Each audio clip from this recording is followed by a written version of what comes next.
welcome back to Eyes Open Media. Hope you guys are doing well.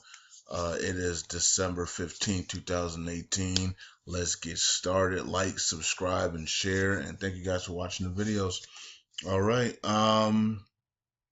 Let's get into Iraq stuff here. It says that Baghdad and Erbil banking settlements with hundreds billions of dinars paid. Now, I did discuss this last time I did a video, so I'm not sure why this is still coming up, but it's a big deal, okay? Because they did settle on the open accounts. It says which have open accounts at CBI's branch in Erbil and Soleimania province. Okay, so they settled, covered the settlement covered the banks. Okay, so they have settled, and we talked about this last time, and pointing out that more than 190 billion Iraqi dinars were in December 2018. In addition, the previous payments have exceeded 380 billion dinars. Okay, the rest of the amounts to be paid shall be made in installments. All right, so there you go. And we also have from the Kurdistan region that the Kurdistan region announces the implementation of Article 140 of the Constitution. Okay, now this is not for all of Iraq. Even reading this is for the Kurdistan area, it looks like. Okay, so it says that the Kurdistan area included a number of villages in the province, in the Kurdistan region, a couple of villages and things like that. So the Kurdistan government is claiming the implementation of Article 140 of the Constitution. Okay, but some of the village people are kind of upset. It says that the village, some of these areas right here, they refuse to do so. They demonstrated before. The headquarters, this headquarters, what is this, Rabia's headquarters, demanding that the government authorities stop these abuses. So I don't know what's going on. Okay, the Kurdistan government declared Article 140 is implemented. So we'll see what happens going forward with that. Okay, I don't know. Okay, let's see if this is a fake article or an article that means nothing. We'll see what the government says about it tomorrow, because tomorrow's the first day of the week for them. Okay, so the work day begins tomorrow. We'll see if the government really did implement Article 140 for the Kurdistan region. Okay, if they did, then we'll be looking at Baghdad to do the exact same thing, right? Like I always say, Kurds always go first, okay, before everybody else, before Baghdad actually. So, moving on. Attempts to amend the Iraqi investment law. Now we talked about this last time as well. Not the actual this article, but we talked about how because they're on a program rate, that all the laws that they had before, including the investment law, they cannot work. They're not activated. They can't work. Even if they are activated, they can't work under a program rate, because the program rate literally suffocates anything that you're trying to do. It suffocates your laws that you pass. It suffocates the government. It suffocates to stay corrupt in quota systems. It suffocates the citizens not having purchasing power and wealth. It literally suffocates the entire country. That's why America put them on a program rate, right? So we could have our way. Okay. Yeah, so that's what's happening right now. But they're attempting again to amend the the Iraqi investment law here. And this was the law that they said that it was one of the many countries around the world had seen this investment law, and they said it was literally the best investment law in the country. I mean, in the world, right? So they said Iraq, once they activate this investment law, would be one of the greatest investment laws in the entire world. Okay, so it says that Iraqi Parliamentary Economy and Investment Commissions disclosed attempts to amend the Iraqi investment law to increase the flow of foreign investments into the country. Okay, now they're trying to amend it, okay, so to get more foreign investments to come in, but the problem is the program rate. That's the problem. The problem is the program rate. It's not the actual law. It's the program rate of your currency.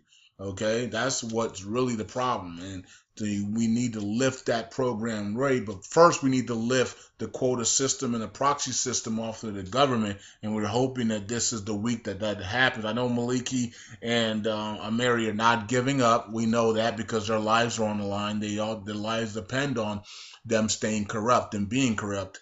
But if we get a this week or next week or whatever the case may be, if we get before, hopefully it's before January 1, if we get a seated government, a seated cabinet for Abdul Mahdi, and with no quota, no proxy, all technocrats, then that would be a break in the system, and that will free up their government, which could then free up their currency and then free up their people, right?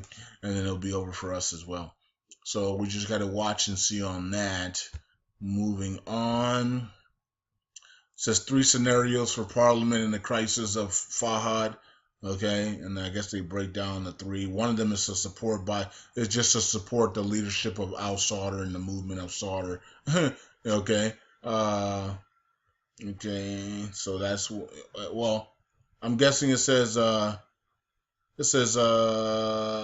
alliance reforms in which the alliance of Sadr, supported by the leadership of Sadrist al-Sadr, and the stream of wisdom by Hakim, and the victory coalition by Abadi and the national. I don't know. Okay, so they object. Now, of course, they object the nomination of Fahad because he's corrupt. He's corrupt, and it would keep them in a quota system, proxy system. So that's why they don't want that. They don't want a proxy system. They don't want a quota system. We keep telling them that, and they have majority, so they don't need that. They have the numbers. Okay, Sadr dismantles Maliki's influence in ministries and provinces. Okay, well, we'll see. We'll see. It's not over until you announce the cabinet government with no proxy, with no quota. If you do that, then Maliki's finally broken. Maliki's finally gone. If not, then it is what it is. If Fahad gets his way in there somehow, some way, because of a deal or something, you know what I mean, then Maliki still has control over the government, right? And that's not freeing the government. So unless they say, we'll give you Fahad, but we're going to lift the value and give the citizens their oil revenues. Okay, so like I said before, if they do it that way, then that's still freeing the government because you're freeing the people, right? And then now the people can say, okay, Fahad, we're gonna watch you. If you do anything corrupt or you swindling money or anything like that, we're gonna behead you. You know what I mean? Like we now have power because we now have purchasing power. You see how that works? It's a lot different now when the citizens now have power. When the citizens now have purchasing power. When the citizens are getting their oil revenues. When they can now buy things, they can protect themselves now. They can buy things online. They can start businesses. The green zone will be wide open. They can come in there and do whatever they want if you're corrupt. Right, so they can watch. They'll be able to watch Fahad, and the international courts can also watch Fahad as well. It'll be a different story. And matter of fact, Fahad wouldn't even want the position because he knows what would happen to him if he took the position under those rules. Okay, he only wants the position because he wants to keep Maliki and Ameri and all the corrupt people like him and to have some type of power, at least one of them in there. Okay, to give them power to stop things from happening, to go against the good, to go against the citizens' wealth and all that stuff, right? Because the citizens being wealthy means that it's their destruction. Okay, so we know that. As here's Ameri, same thing, talking about the same thing. We only have one candidate, and that is Fahad. So he's still saying the same thing. Even with the meetings that they just had saying stop it, it's over, right? My last video, it said Saleh to Maliki and Ameri, it's over, right? So they just had a meeting with Saleh, the president of Iraq, and to stop, and they won't stop, because their lives are on the line. This is how corrupt they are. They won't stop. They need this guy in that position to continue their corruption. Okay, so he's their last hope because they're not in the government. They have no position in the government, so he's their last hope. Okay, but the problem is that they don't have the numbers, and he's not. He has no clue what he's doing in that position. So he would be a proxy quota, and they don't want that. Here is Maliki declares his final position on the nomination of Fahad. He doesn't have no other names. People that actually know how to do to be the defense minister and the interior. He doesn't want them in there. He only wants this guy, right? Because this guy can continue the corruption. That's why he only wants this guy. Maliki, you have no power, bro. I don't know why people even care what you say. Parliament receives draft resolutions to remove U.S. forces from Iraq. Okay, so remember what the prophecy of commanding the Lord is that He will remove the hand of America off of Iraq and Iran and the Middle East. So we're going to start to see a lot of this news start coming out about America leaving the Middle East. Okay, it's just going to happen because God is removing America's hands off of the Middle East. So America is going to be removing themselves from the Middle East. Okay, so this is not surprising, but it is a coincidence, and back in 2010, 2011, when we were about to see a rate change, we also heard the same thing about troops leaving. Barack Obama takes the troops out of there, knowing that the mission was not completed.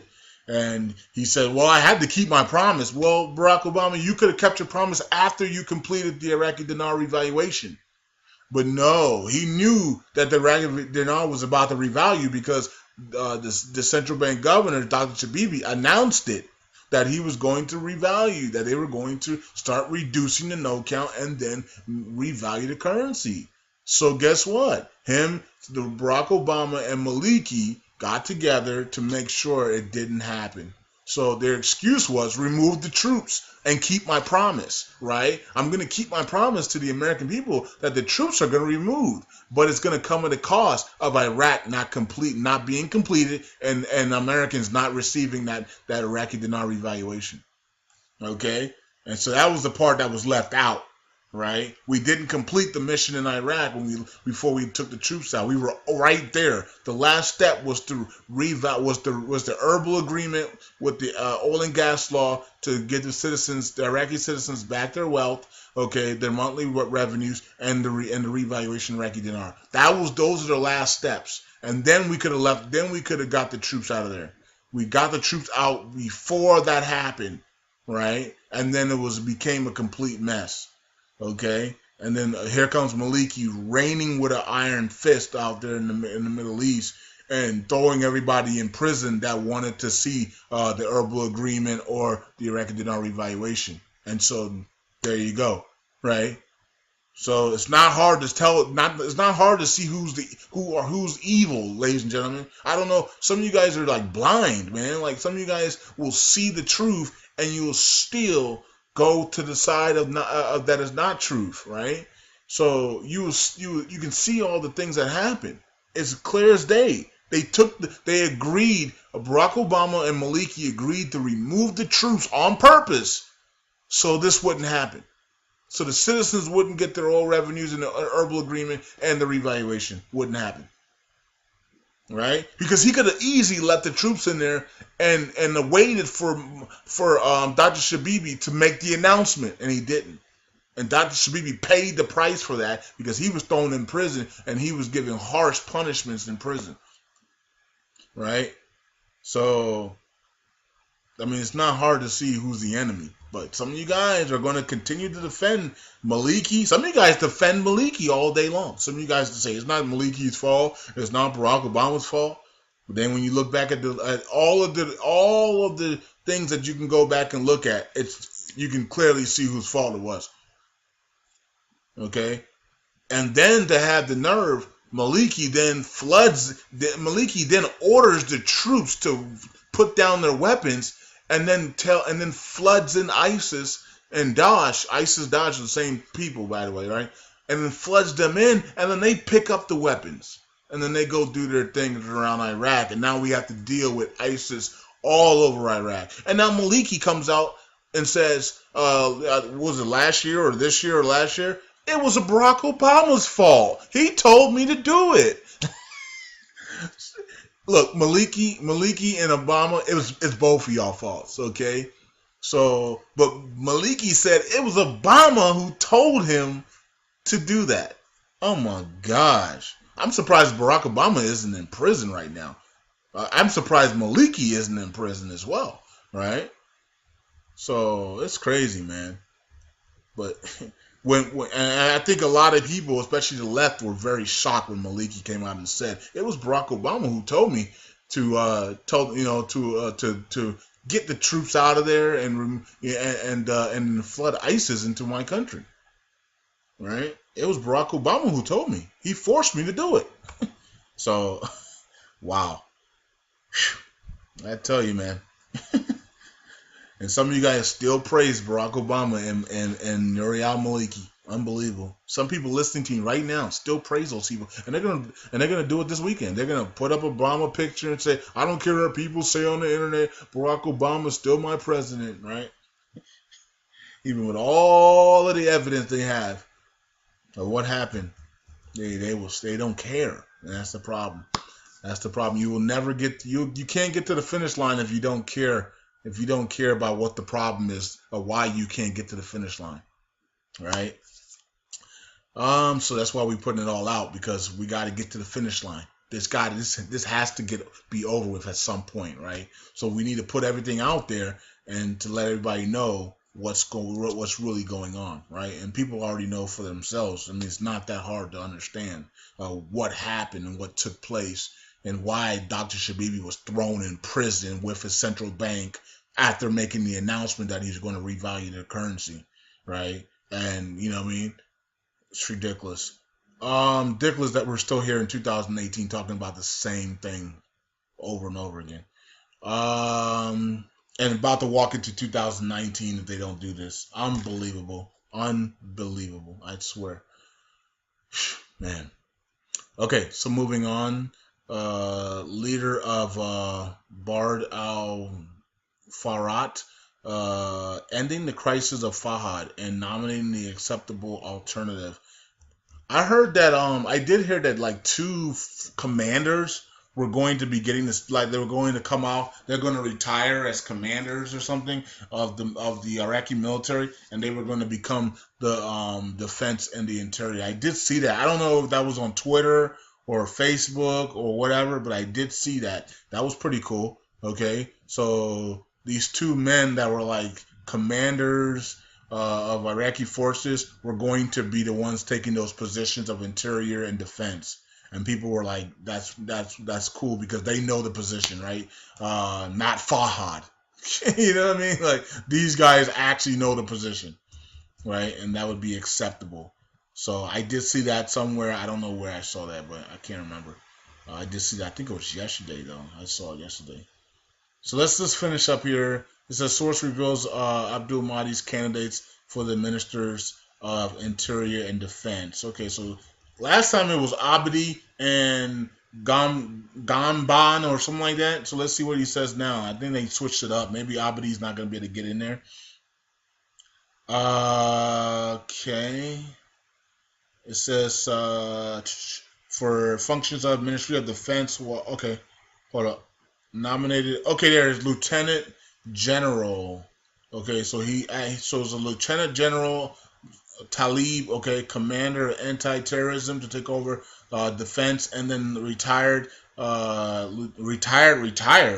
man, that might be an error there. Lieutenant General Abdul Ghani. Okay, for the Interior Minister. Okay. So there you are right there. So I did see that. Okay, but I saw their pictures though, and people were on social media were saying, yeah, these two people would know that those positions, and we would break the system. They didn't say they would break the system, but that's what I was thinking. But they said that these two people know the position because look at their titles that they have, and that they would be super qualified for these two positions instead of Fahad, right? And that would remove the quota proxy system, and Iraq would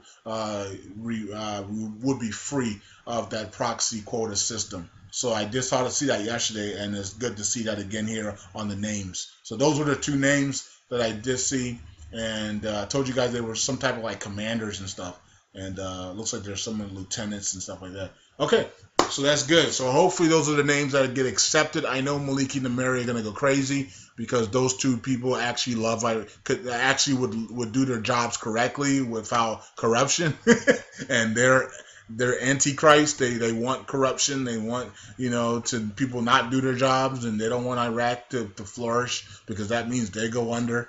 That's at least what they're thinking in their mindsets, right? Anyways, let's move on. Baghdad sends the salaries of the staff of the region. Okay, so we don't need to talk about that. Let's just continue. Saleh and Infallible discuss security and political developments in the country. Okay. And now you guys know, let me go back. You guys know Infallible was he used the former president that was just in there with a body in them, right? So he's chilling now. I'm not sure what he's doing now. He doesn't have a position in the government, so remember they canceled everything Abadi did. Everything Maliki did and everything Abadi did, they have canceled. So so that's why you're not gonna see. That's why they're not gonna accept Fahad, and they're not gonna accept Maliki as vice president. They've canceled everything Abadi and Maliki have done. Okay, they canceled everything. They're starting brand new. Barzani and the speaker emphasized the seriousness of the delay in completing the ministerial cabinet on the situation of Iraq. Okay. And the deputy reveals focus meetings of the three presidencies to resolve the cabinet. Okay. I told you guys they'll probably meet before Tuesday to make sure their names are good to go. These two guys that they just announced are really good to go, right? Those two guys, the parliament should vote heavily for those two guys because they know the position. Okay. And those two guys are respected apparently. So what I at least saw on social media. So those two guys should be good to go. Of course, Maliki Nameri and the goons will not accept it because they want Fahad. But those two guys have more experience to do the job of defense and interior.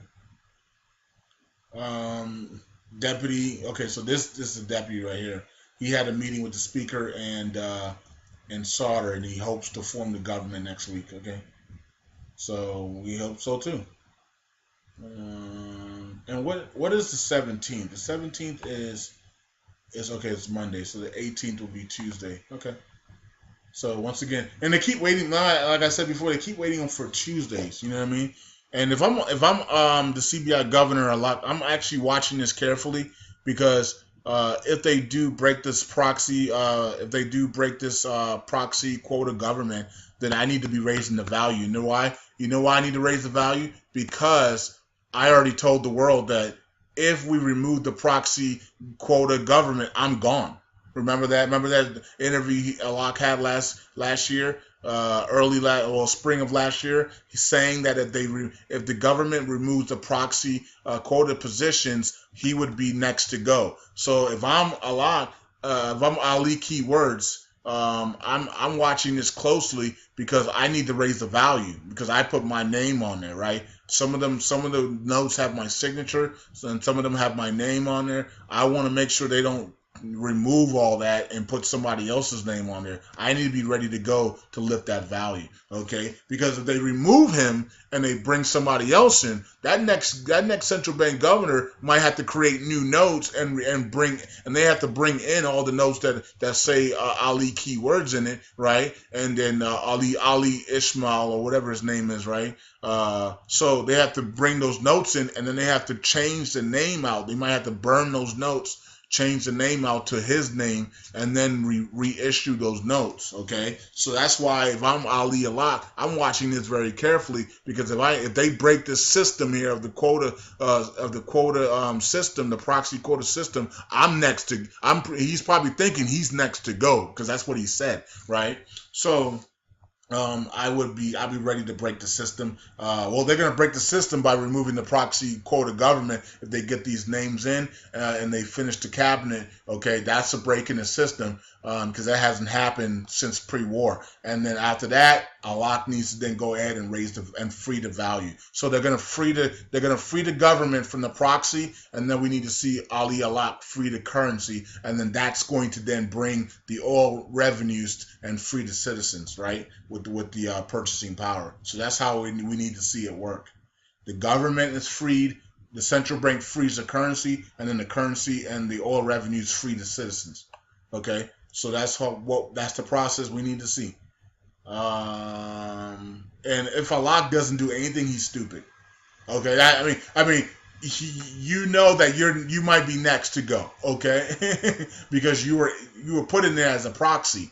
So, and the IMF has still not recognized you as the central bank governor because you're a proxy. So, you know what I mean? So he would be stupid not if he sees them, remove the proxy positions in the quota system, and he just sits there and does nothing, right, to the currency before he's kicked out of there. He'll be stupid to do that because all they're gonna do is remove it. All the next guy will do is remove his name. They'll issue new notes, remove his name, bring in all the notes that were signed that were in his name, burn them, and then put his name, the new central bank governor, on there, and then go from there, right? And Ali Alak would be basically shamed, okay? And so if I know that, he should know that, right? Construction, we will vote on the ministerial cabinet supplement at this time, and they're talking about this Tuesday. So they said it was Tuesday. So we don't need to do that. And also the same thing here. It's for Tuesday. They're going to decide on the names on Tuesday again. Alawi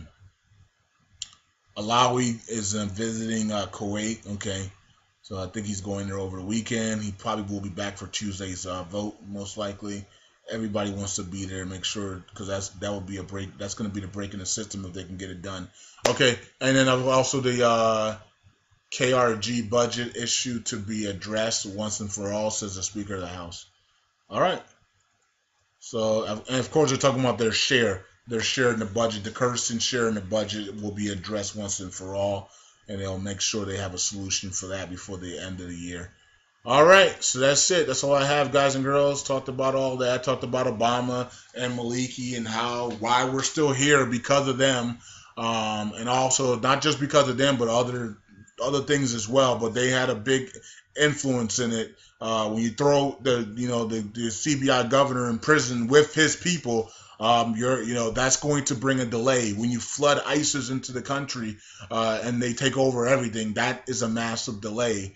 As well. When you remove the United States troops before the CBI makes the announcement, that is a massive delay as well. Okay, so and now they're talking about removing the troops again right before they try, right before they try to do this thing. They're trying to get a law passed by Parliament to try to get the troops out of the United States troops and all the foreign troops out of Iraq because they don't need them anymore. But they need to wait until they lift the value and get a full government, the full cabinet that is not proxy or quota. All right, so that's it. Talk to you guys later. Like, subscribe, and share. Eyes open, and I am out. Peace.